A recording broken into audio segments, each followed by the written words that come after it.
All right, everybody. Thank you so much for signing on early and waiting in the waiting room. You'll notice that you're all muted. That's not going to change throughout the presentation. Just so you know, if you do have a question, just move your mouse around and you'll see on the bottom of the screen that there's a little icon that says chat, and you can type into the chat if you want to. So please feel free to feel comfortable to ask any questions that you have, but we're going to do it in the chat box. So good evening, everybody, on this very, very hot, over 30-degree day in Ottawa, where we're talking about rain gardens. My name is Velta. I am from Ecology Ottawa. I'm the Living City Program Manager. I've been working at Ecology Ottawa for about 7.5 years now. And it's been my absolute pleasure to be part of our green infrastructure program, and actually to work collaboratively, or at least alongside with Jen from EnviroCentre. You might be able to see her. Jen, do you want to sign on and just say howdy? Hi. Everyone probably has different views, but I'm Jen. Nice to meet you. Jen is going to, I'm going to do a little presentation on rain gardens starting shortly. Jen is going to talk specifically about a rain garden project that was implemented here in Ottawa. Another member of the team who's online right now is Natasha. I don't know if Natasha wants to say hi. Hi, everyone. Thanks so much for joining. Natasha is our Living City program, Living City organizer, and she's the one that's been organizing these events. Send you guys your RSVP emails as well as your reminder emails.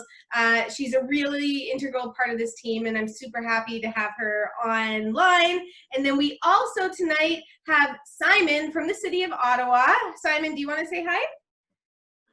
Hi, everyone. Happy to be here. Happy to see 20 people interested in this. So that's great. Nice to be here. And Simon's going to be doing a little bit of a chat later as well about the City of Ottawa and rain gardens. So without further ado, I'm just going to jump right in. As you guys know, Ecology Ottawa, we're a local environmental not-for-profit, and our mandate is to make Ottawa the green capital of Canada. And usually at this time of year, we're heading out, doing events, we're giving away trees, we're knocking on doors, we're planning like fun community level events with everybody, but you know, COVID. So we're not doing that anymore. And we're organizing these also fun community events online so that we can get to know each other a little bit better, as well as learn a little bit more about what's going on. So if you haven't already checked out our list of events on our webpage about all the different kinds of events that we have online, don't worry, Natasha is going to be sending around an email at the end of the, well, maybe not tonight, possibly tomorrow, more likely maybe Monday, but she's going to be sending a thank you email with a bunch of information. So if you, you know, if like links to different websites, as well as links to our events page. And so yeah, if there's something that you really want to know, you can use that chat box. And if you don't know where the chat box is, just move the mouse around and you can see that there's a little icon that says chat, and you can type into the chat box like, I really would love more information on this, and Natasha will take a note of that and make sure that it goes out in the email. All right. So follow us on social media. We're at Ecology Ottawa on all of the things. If you have questions, I've put Natasha's email in there. And if you're in a boot and walking around taking pictures and posting on social media, not only tag us, but use the tag Nature is Not Cancelled. All right. So what is green infrastructure? Super fast, and it's definitely, this is a very small nutshell, but it's basically defined as the natural vegetative systems and green technologies that collectively provide society with a multitude of economic, environmental, and social benefits. The City of Ottawa, as well as EnviroCentre and Ecology Ottawa, we like to say that it's basically systems that slow down, soak up, and filter rainwater where it falls, rather than funneling it into our sewers and wastewater treatment plants. And so green infrastructure can basically be so many different things. It can be large-scale municipal initiatives like stormwater retention ponds, to something that is really easy for you to do on your property, like installing a downspout redirect or a splash guard. And obviously, rain gardens are one of the ways that we can implement green infrastructure on our properties or public properties as well. And so really the basic principle about green infrastructure, and especially also rain gardens, is that we want to keep rain close to where it falls for as long as possible without it becoming stagnant, because we really want the water to be absorbed in the natural environment rather than it being flown off, or at least, well, I don't know. I'm losing my words. Okay, anyway, then running across surfaces into the green infrastructure or sewers and wastewater systems. So there's a lot of our local green spaces and parks and wetlands and floodplains that are doing a lot of the heavy lifting when it comes to rainwater services or natural rainwater services, which is kind of one of the reasons why we need to not only increase the abundance of green infrastructure in our built environment, but also increase the absorbency of our green spaces, like our lawns, because our lawns aren't necessarily designed to capture the water and filter the water that we have. And that's what we're going to learn about today. So, bioretention or infiltration rain gardens.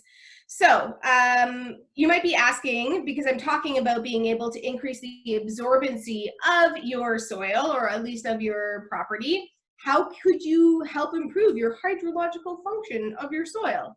Well, couple things. Urban soils, unfortunately, are missing their natural layering and are often quite heavily compacted. If you think about how often we're walking on our soils or through our parks or what have you, soil compaction is a real, I guess, a challenge for our green spaces. Which means that we result in a lot of the biological diversity in the soil life. And if we have healthy soil, then we actually have a pretty good hydrological cycle as well. And so that's something that we're trying to do. We're trying to be able to create a system where we can capture water, make sure that the soil is healthy, and also be able to filter all of the water, or a lot of the water, when it rains. So rain gardens are pretty as well. They're great for pollinators. They decrease temperatures. They're just a really fun thing to do. All rain gardens look different and they can have different functions. But basically, rain gardens are designed landscape sites that reduce the flow rate, total quantity, and pollutant load of runoff from impervious urban areas like roofs, driveways, walkways, and compacted lawns. And it's, when you're thinking about a rain garden, and if you're thinking about installing a rain garden on your property, there's a couple of different ways that you can do it. One way, it might be that you're like, oh, I have an area where water pools on my property, and that might be a natural area for you to try to plant and install a rain garden. But you might also want to think about just creating a situation where you can take all the water, or try to funnel most of the water that falls on your roof towards an area on your lawn, so that the rain garden can then process that water. So there's a lot of different factors involved in trying to choose where to put your rain garden, but something that definitely doesn't change is that you want to be able to use local native plants, so that we're able to obviously make better populations or areas for pollinators, and trying to connect our green spaces throughout our properties.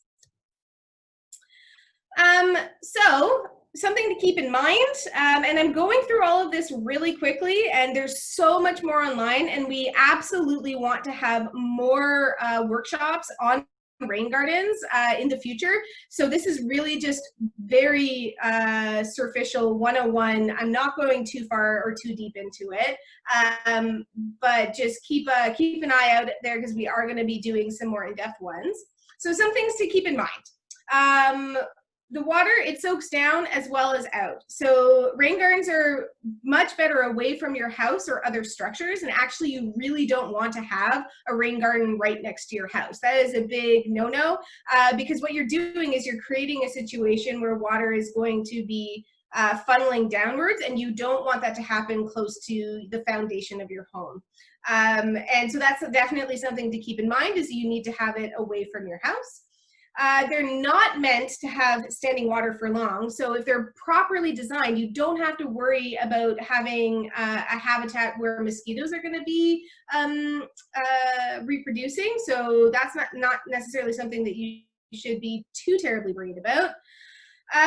But because they're designed to drain quickly, they're dry more often than they are wet. So you need to select plants accordingly. And when you start doing some research into the plants that you want to plant in your rain garden, you need to make sure that you get plants that are good for both types of environments. That's kind of like something that's pretty key. And they need to have an overflow area for extreme rainfalls. And so that's something that won't wash away. So something like sand or silt, you definitely don't want to do something like that. So this is just a little infographic. Sometimes it's just better to see it rather than to hear somebody talk about it. And we will make these slides available to everybody who is RSVP'd. And actually, we're recording this, so this is something that you will be able to look back on if you so choose to. But this is basically a very, very deconstructed rain garden. It's a little bit more complicated than that, but that's sort of what a rain garden structure will look like. And this is just basically to show you that there's many different ways that you can put green infrastructure together on your property. So you'll be able to see that, from the home, we have an infiltration trench or rain cistern, permeable pavers, downspout redirects that are leading towards the rain garden. So there's tons of different alternatives that you can do if a rain garden seems like it's going to be a lot of work. So how can you make a difference with green infrastructure as well as rain gardens? Well, the Ecology Ottawa, we've been working on green infrastructure for the past couple of years. We're going to definitely be giving you a link to our petition calling on the City of Ottawa to implement their green streets policy. You can start looking into easy and affordable ways to implement green infrastructure. And actually, if you guys want, we have splash guards that are available to anybody who participates in one of our green infrastructure events. So please let us know if you would like a splash guard. You can plant a rain garden. You can get involved with a community association because maybe you don't own property but you're passionate about this. Well, you can get involved with your community and see if you can either plant a rain garden or, a community garden. It doesn't necessarily have to be a rain garden. And obviously, we are putting on all of these events for free, but we are still feeling the financial effects of COVID-19. So if you have the capacity to be able to donate to Ecology Ottawa so that we can keep this freely accessible to everybody, that would be lovely. And there will be a link in our email to send you to our donations page. So that is it for me. I am going to pass this now off to Jen, and she's going to be able to go through with you one of their super neat Cornerstone projects. So I'm going to stop my share.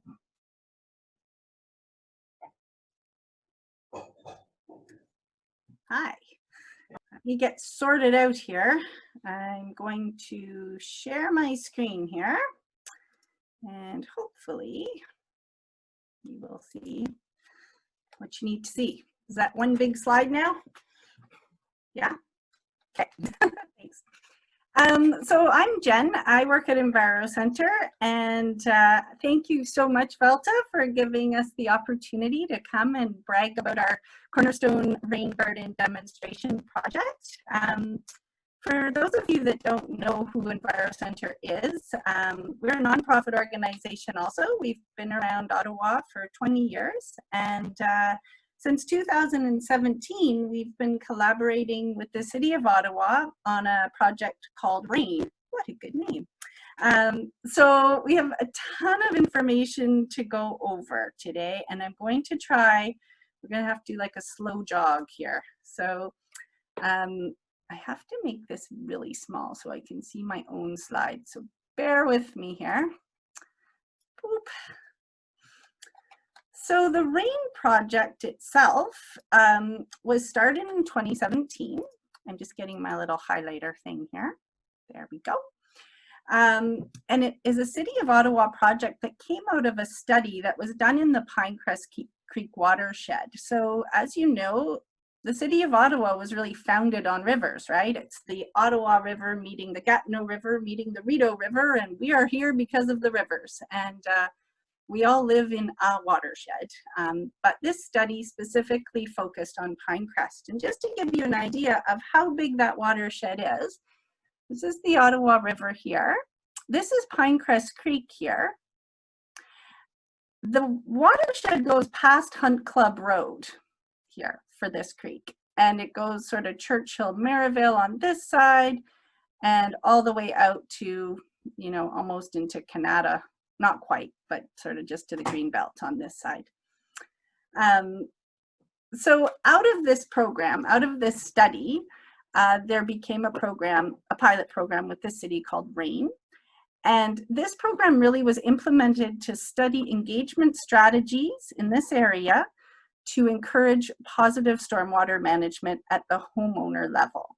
So that's where EnviroCentre comes in. That's what we do. We do community engagement around specifically environmental issues. And so we were like, yes, of course we'll help you with this. This is awesome. So that's how we kind of ended up collaborating on this.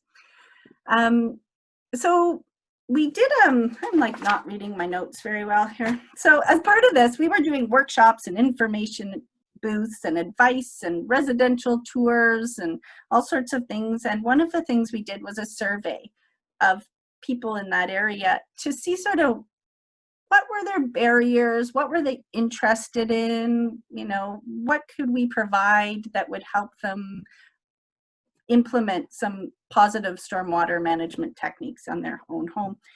And it came out that 75% of people were interested in reducing runoff on their home, which is quite a bit.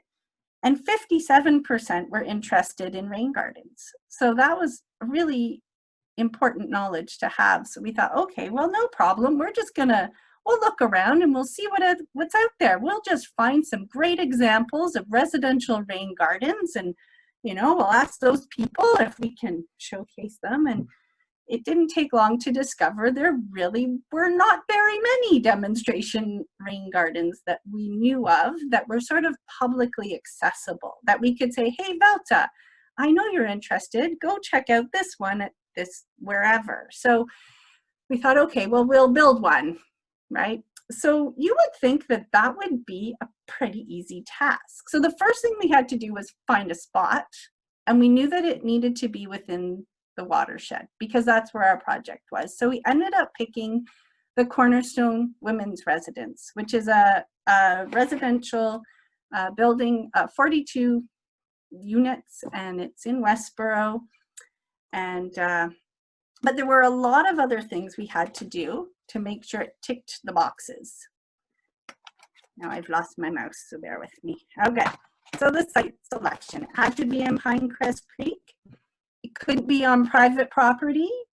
It really needed downspouts already installed because we really weren't interested in re-roofing and putting in downspouts, and that's a huge other undertaking. It needed to be easily accessible and welcoming to people to come and look at the garden.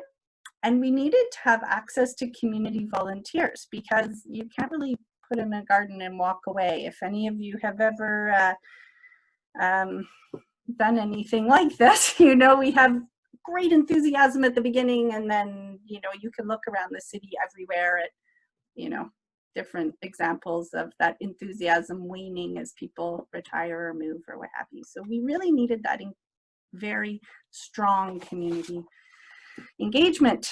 And because we were building a demonstration garden in partnership with the City of Ottawa, and we're a nonprofit organization, and now we're dealing with another organization, there were a lot of partners involved. So this little garden had the City of Ottawa, EnviroCentre, and the Cornerstone Housing were the stakeholders.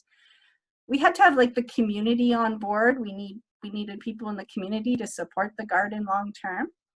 We needed a communication strategy. There's no point in us putting this beautiful garden out in the community and then not telling anyone it's there, or not having any signage to explain what's going on underneath the ground. It really looks just like a nice garden, but the magic kind of happens underneath, you know? And then of course we needed a bunch of suppliers. We did hire a landscape architect because we were dealing with these stakeholders, so we needed to do that. At the residential level, you probably wouldn't need to do that. There's tons of great resources out there. We dealt with the tool lending library, and nurseries and building materials, graphic artists, sign makers, utility companies. So there's a lot of people involved. It's way more complicated than if you're doing this at your residential level, okay? And I know that probably most of the people watching this right now are not going to go out and build a community rain garden, but they might think about doing this at their home. So a lot of the rest of this is really transferable if you squish it down to homeowner scale, okay? So I just want to sort of keep that in mind. These things were very specific to the community end. And sort of when you start at the homeowners part, we're starting here. We basically, you need to know how much of your roof is going to drain into this rain garden. You need to kind of know what kind of soil you have. Is it clay? Is it permeable? Is it hard as a rock? What's going on with your soil? You need to understand which way the garden or your land is sloping before you even dig anything. You need to prepare a budget for plants or supplies, and it doesn't have to be a lot. A lot of native plants, like Belta was saying, are ideal because A, they're easy to care for. They naturally grow here. They don't care if they get watered a lot of the time, right? They're cool with Mother Nature being their caretaker. So they're wonderful, and they usually don't cost as much as exotic plants. And you know, you can often even buy secondhand supplies, people leftover rocks. You can get really creative with gardening. And the other part was the permits and utilities. So you really do need to call before you dig. You've probably heard that. You've seen it on the side of buses, you know, that call before you dig. It's important. It's called Ontario One Call, and we'll definitely give you the number. But that's important even before you design your garden, right? Like, you need to really know what's going on under the ground. You're going to dig a big hole. Do you really want to find your gas line? No. So before you start, you got to do a bit of math. You have to basically call them up. They come within 48 hours. It's free, and they mark all your cables and all your everything going on under there. And that's what all those little blue and yellow flags you see around are. And it's a free service. So do that even in your residential garden. We needed to do some community engagement. This might happen at your kitchen table if you're doing this at home, but we were doing it with a big family of a huge building. So, you know, we're going to this place, and we wanted to meet the residents. We wanted them to be on board with this. We wanted them to be excited about it. So firstly, we explained to them what a rain garden is, high level, what made it special. We really wanted to explain that the public is going to drop by and stare at your garden, and are you okay with that? We wanted to know if they had any concerns, and we even went down to like, what kind of plants do you like? Like, what kind of colors? Do you want bushes? You want perennials? What do you want in there? And what we learned was they wanted easy care. They wanted low plants because there were a few apartments in the basement level, so or like half above, so their basement windows are low. We didn't want to block any light going to those lower units, and we also didn't want any bushes because we kind of wanted to make sure that the place felt very open and welcoming and safe for the people that lived there.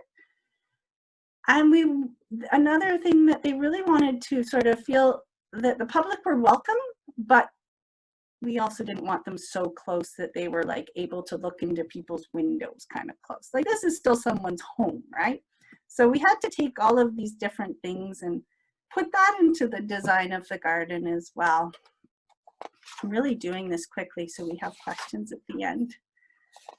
So this is what a landscape architect came up with. It looks really complicated, but it's not. All of those circles are just plants. And what that is basically the front entrance. You know, this is a window well. This is a huge tree. Can you see my cursor when I do this, Velta? Yeah, okay, sorry. This is just a big tree canopy. It's already there. This was a shrub that was already there. These are some hostas that were sitting sort of randomly that we all put them over here.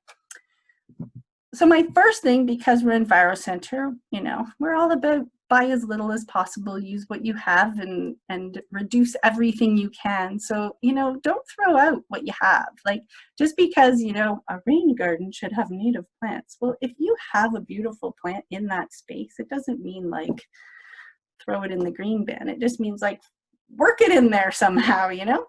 So start by working with what you have. That might mean dividing your hostas in the spring. It might mean asking your neighbor if you can have half a clump of their Shasta daisies, like whatever, you know, it doesn't have to be expensive. We needed plants that were happy with partial sun and shade because of this big tree. It doesn't work when I point with my finger though, does it, Velta? No. Sorry. So we had to make sure like these were mostly shade. It only gets a bit of sun in the afternoon here. Water and drought tolerant, like Velta was saying, these plants are going to have a whole lot of water coming at it and then hopefully not need watering until the next rain. So they want plants that are super low maintenance. But we also wanted plants that were interesting and attractive because it is the front entrance of the building. So we don't have to make this like, you know, there's some beautiful bioswales and all they are grass, you know, and that's cool, but maybe we can spruce it up a little in front of a resident. So for this garden, and I'm gonna go into the making of the garden in a sec, we picked a serviceberry tree, dogwood, juniper, milkweed, purple coneflower, Joe Pye weed, a bit of switchgrass, and the existing hostas and spirea plant. The volunteer aspect. Now, Velta probably understands this. Volunteers, we really, really wanted this to be built by volunteers. We tried so hard. We tried to woo them with pizza and ice cream and anything. But when you're like, hey, on exactly a Tuesday of this date for 12 hours, do you want to come and shovel things and rocks? And that was a pretty hard no. So in the end, our team from EnviroCentre came out, and then we have even our executive directors over here, and this is Julia from the city, and we built it, the whole kit and caboodle in 11 hours, start to finish. And it was, that in itself was a problem you won't have at home other than, you know, you can do it over the course of 3 weeks. You don't have this like one day, here we go. And it was a long day, but it was kind of awesome just for that before and after. It was like one of those television shows, you know. But there were certain logistics because we were doing it in one day. We opted to have delivery of all our materials. So we did that for 2 reasons. It was a big garden. This garden is about 26 square meters, I think. It's a big, big garden. For smaller projects, you can order smaller amounts delivered. You can order a cubic yard's a lot. That's one of those big bags you see on people's lawns, and people are like, oh, I think I need all that. But you can actually order just a quarter of a bag. The challenge is the delivery fee's the same. So if you need a lot of things, it's great to have it delivered. If you need less things, you can buy it, you know, in 25-pound bags also and just haul it home. So you really have to look at what you need. We borrowed all our tools. We have a great relationship with the tool lending library, and they're amazing. They have wheelbarrows and everything under the sun that you could possibly need, hose and shovels and lots of everything. And then some of our volunteers arrived with personal tools. Snacks are really important, and water, access to water and access to a washroom facility, because you're there the whole day. And again, like, that doesn't really tie into a home garden, but that choice between, do I want all my stuff dumped on my driveway, or do I want to go get it as I can, and how much do I need? That the delivery thing you do have to consider even for a home garden. So now we're going to fly, literally fly. We're going to go through this garden. We're going to build it in like 15 minutes. You ready? Not even. There we go. So this is what we started with. This was the front entrance when we got there and chose this site. So again, you can see each of these downspouts, they're going onto grass, which is nice, and like, yay, they're not going onto asphalt, so that's a win. But a rain garden generally can absorb about 30% more than just grass alone. And the trouble, particularly here, was the soil wasn't very good. And in the summer, it almost is like asphalt. Like when it has a big rainfall, it's just as hard as a rock, and water just runs right off it and into the street anyway. So that's the real benefit of a rain garden in place of grass. It's sort of like grass is better than asphalt, and a rain garden's better than, and a garden's better than grass, and then a rain garden's better than a regular garden, I guess. Yeah. It wasn't super beautiful. As you can see, it was kind of neglected. Nobody really paid much attention to it, but it was pretty low maintenance. So there was that.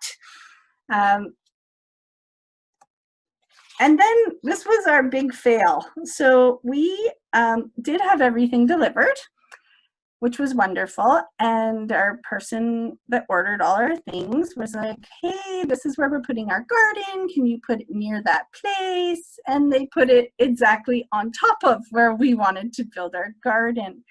So each one of these bags weighs approximately 1 ton. So this was about 5 tons of stuff that we needed to move out of the way. So basically, for the whole entire day, we had about 3 or 4 people building the rain garden and 3 or 4 people moving stuff off of areas. So lessons learned, be there when you order large sums of things, so your helpful delivery driver puts it where you want it. So anyway, you got to share the bad stuff with the good stuff, Belta, so that like everyone else watching this doesn't have to go through that, right? So anyway, so the first step is really to remove the grass. So while my friends and colleagues are moving rocks, here's Evan and I, and we have the plan. We measured out the plan, and then you almost draw a line with your spade, and you remove the grass into the shape that you want it to be.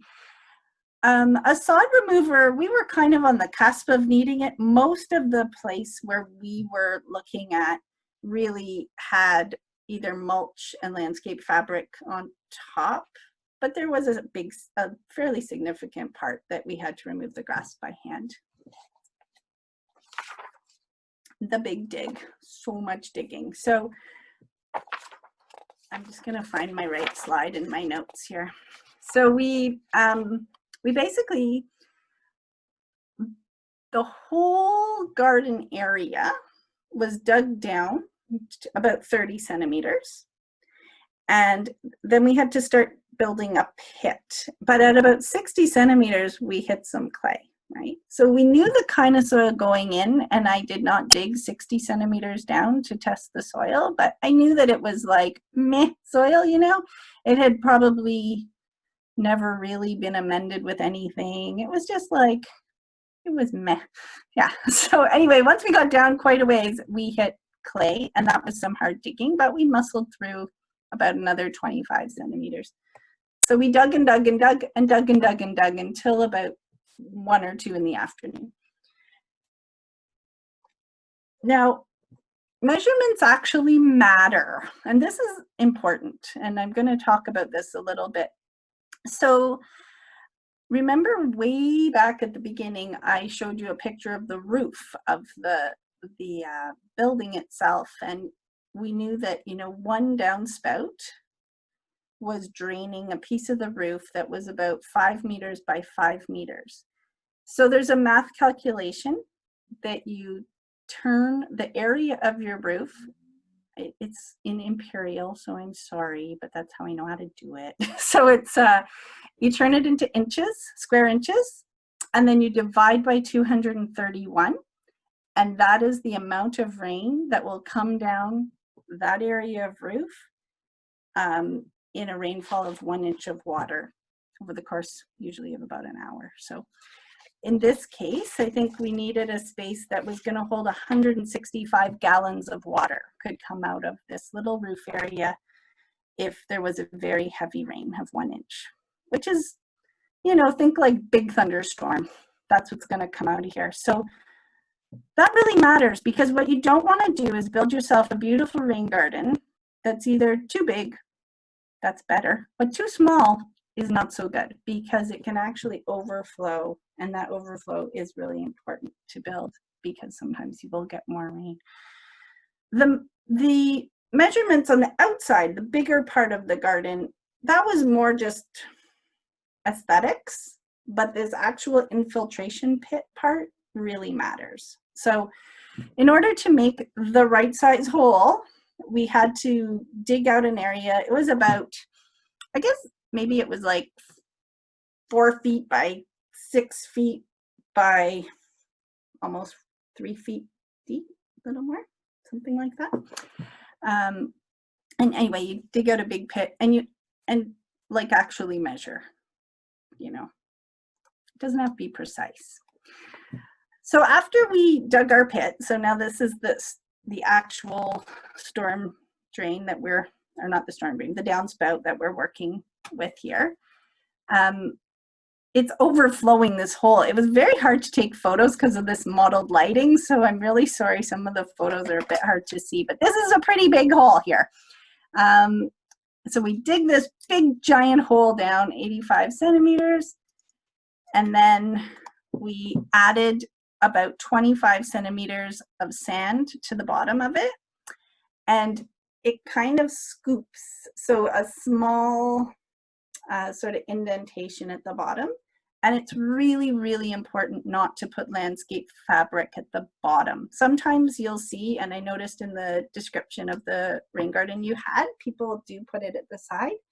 But at the bottom, it can actually over time get clogged with the soil that you're going to put on top.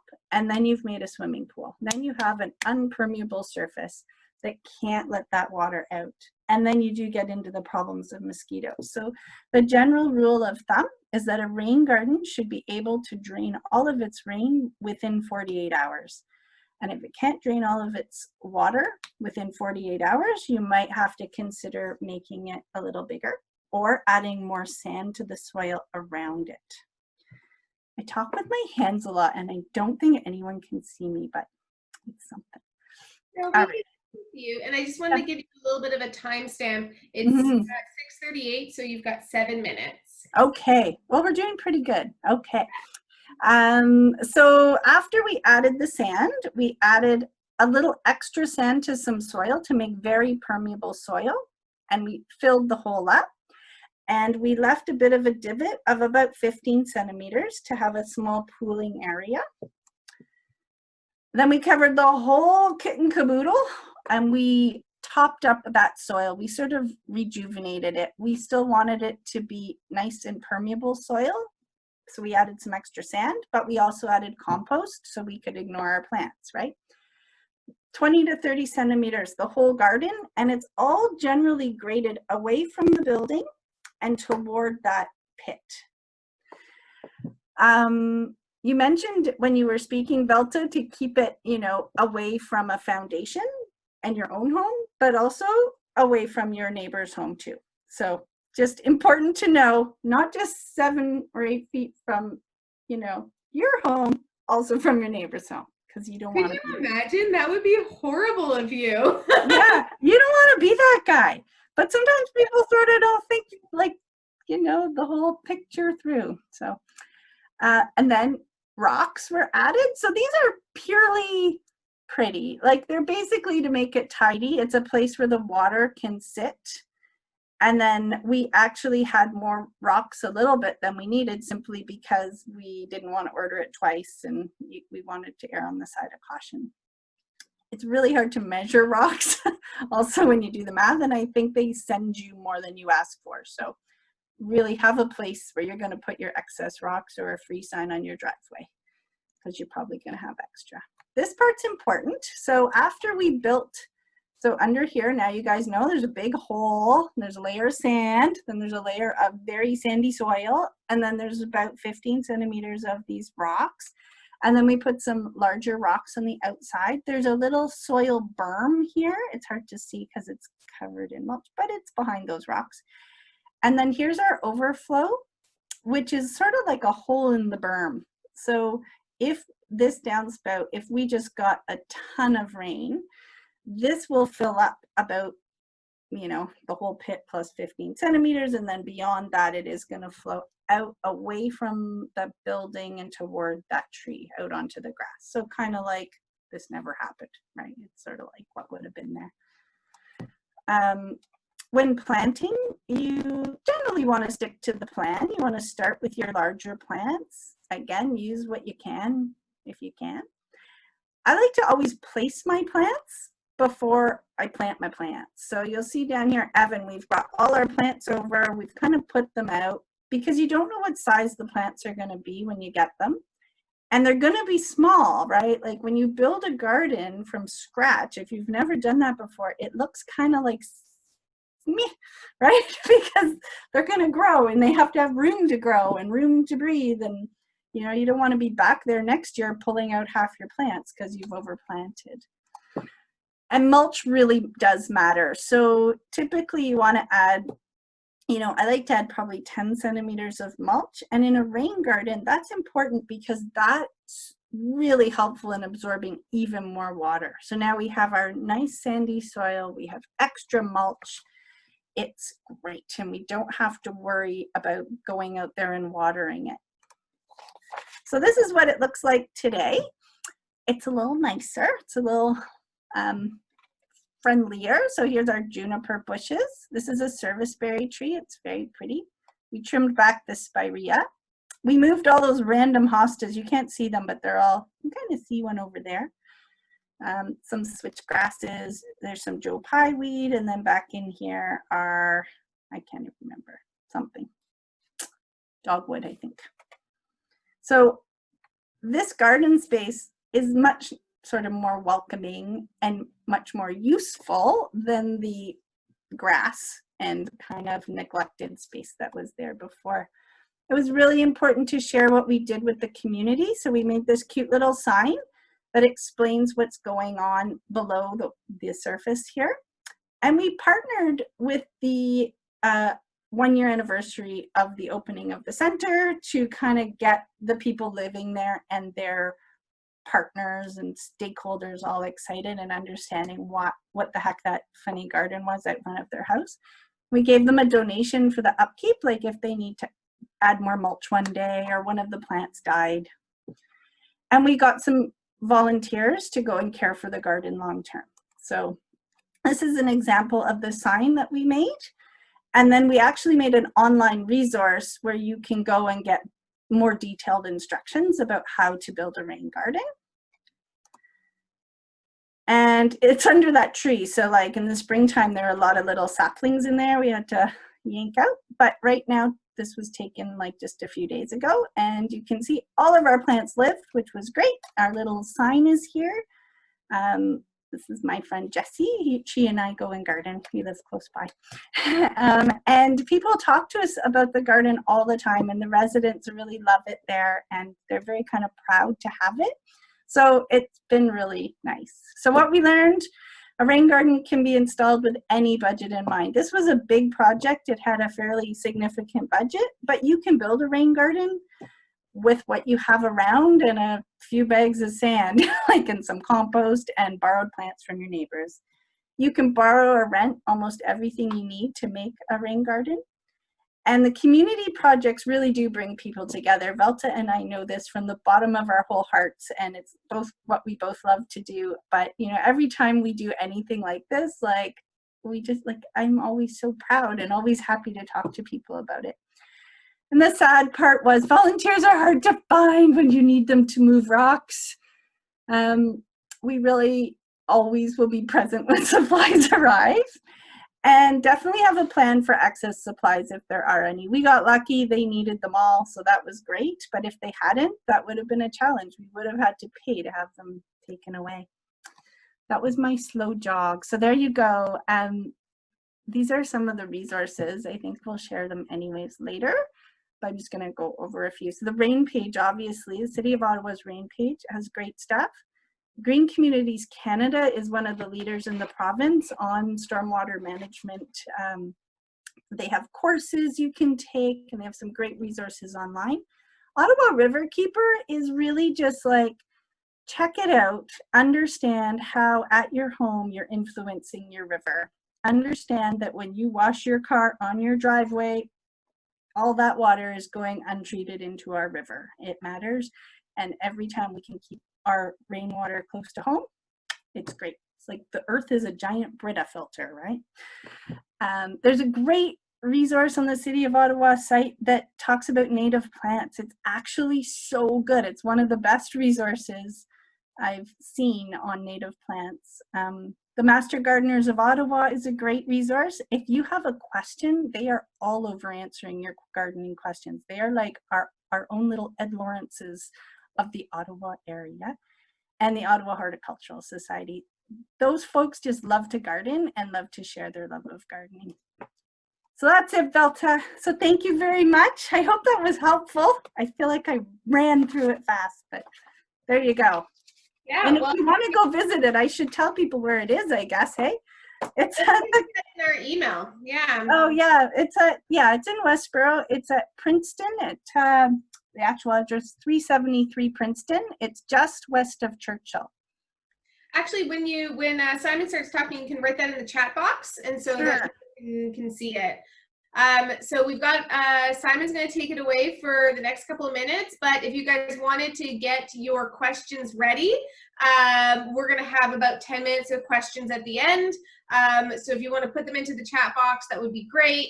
And if we don't get to your questions, we'll figure out a way to be able to sort that out later. Thank you so much. Thank you. Awesome. Thanks, Jen. Thanks, Velta, for that. It's cool. My name's Simon Greenland-Smith. I'm the Outreach and Communications Coordinator, and I work on that RAIN program that Jen was talking about. And I've kind of inherited from her all that work that they did in the beginning years and what they did at Cornerstone, which is a really, really cool project. I biked by the other day, and the garden, it really looks amazing. Like it's got this kind of river rock look to it, which I think is really stylish right now. All the plants look great. They seem to be as happy as anything. So that's really great. It was nice to see that. I'll just reiterate that on the City of Ottawa, we have ottawa.ca/rain, and that's where all our information is. There's a really cool resource that kind of connects that Pinecrest Creek neighborhood over in Westboro to the Ottawa River and to people's houses, because that really is the connection. Is that the things that we do on our own residential properties are having an influence, like Jennifer said.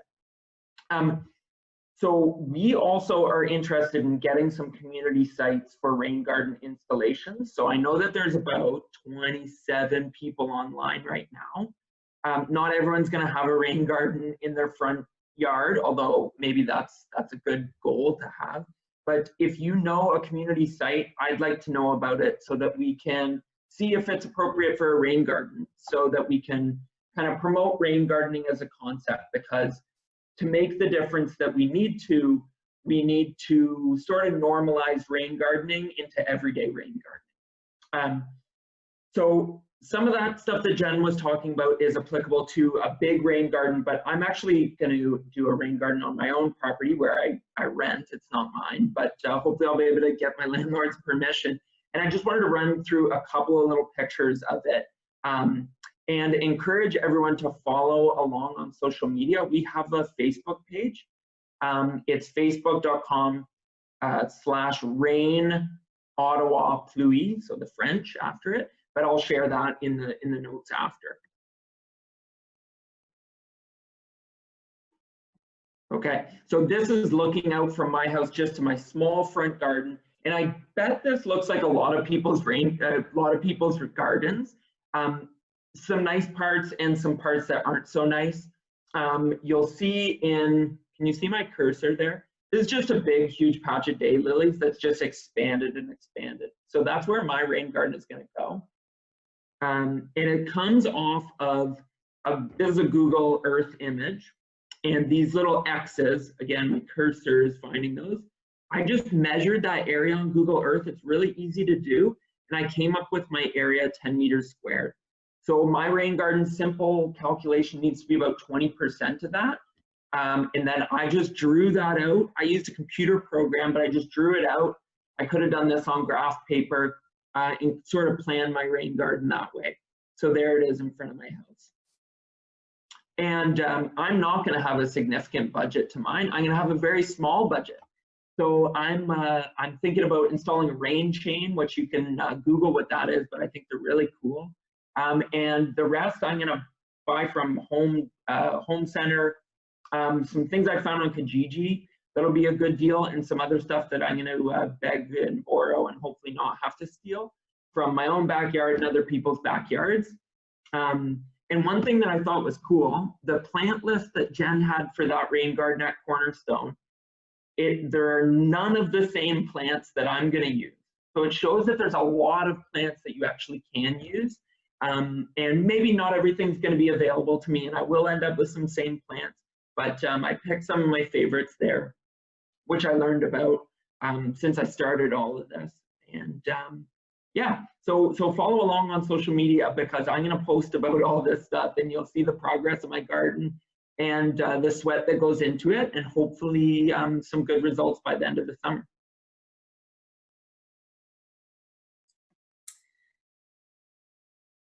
Excellent, thanks, Simon. Just to let you know, Ecology Ottawa, we do have splash blocks that we're giving away, so it's something to just think about, that you might not have to spend $23 on a splash block. You might just be able to get one from us.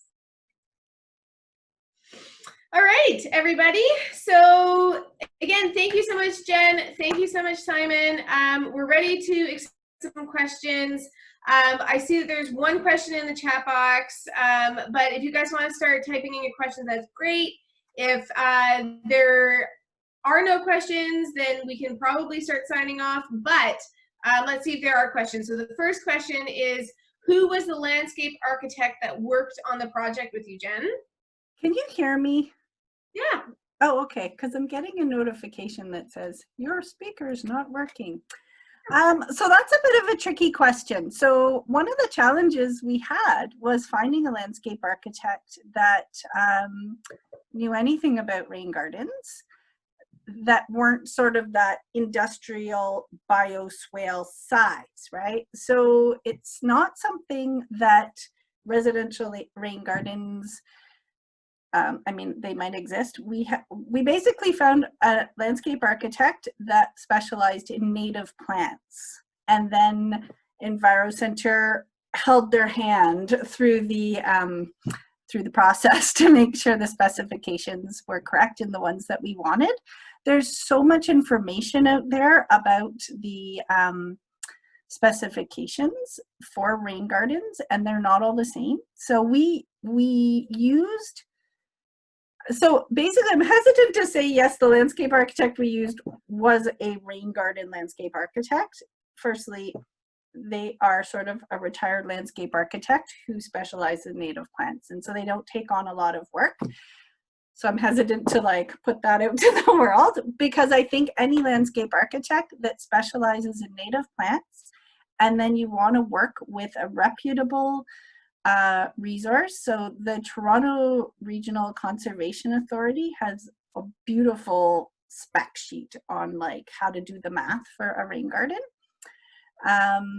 And I think Durham region weirdly also has something. So I hope that kind of answers the question. They did a great job, and I don't want to, they're not really specialists in rain gardens, but together we were specialists in building a garden that was focusing on native plants, which was most important to us. But we had a really, really hard time, like literally couldn't find a landscape architect in the city that was like, I'm the rain garden person. So if you're a landscape architect out there, shout that from a mountaintop that you specialize in rain gardens at residential level.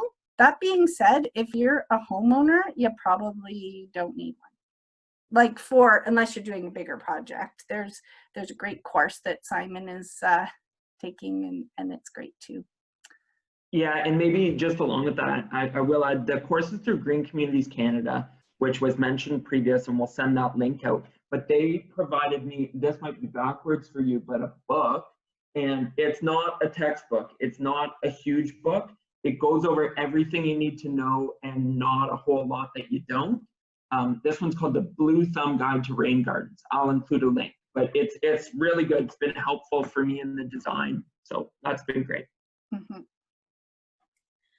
Okay, so we have another, well, there was another question from Mary who asked about how do you do the calculation as to how big your rain garden to build.